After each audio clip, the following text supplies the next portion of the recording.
was about 6 years ago that I was working with the City of Toronto, and it was your typical 9 to 5. Lots of phone calls, paperwork, and I just needed a bit of a change in my life. I decided to move to Mexico to go teach English, and didn't realize that that adventure was going to take me somewhere else. Living in Mexico, I was surrounded by entrepreneurs. They were the ones that would always tell me, oh, you're working for a school, you're working here, it's, you know, you're on somebody else's time. Why don't you make your own time? I began to bring back jewelry that was already made.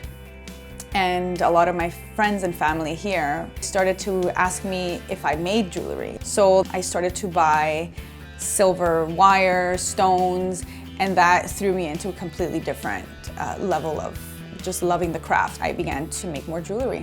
I wanted to stick to the idea that I accessorize your individuality, and people really gravitated towards that. So I decided to open up the Gaia collection. The Gaia collection made me touch upon a lot of different areas of my life. I got to meet so many people that shared the love of the craft, you know, that shared the love of being an entrepreneur.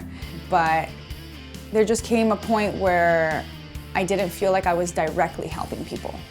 I worked with somebody who introduced me to fascial stretch therapy, and that completely changed the game.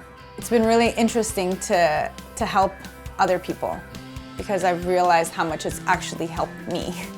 Every time I have a session with somebody, I end up coming out as well with more knowledge of myself and more motivation to help somebody else. I've done a lot of different things to get to where I am.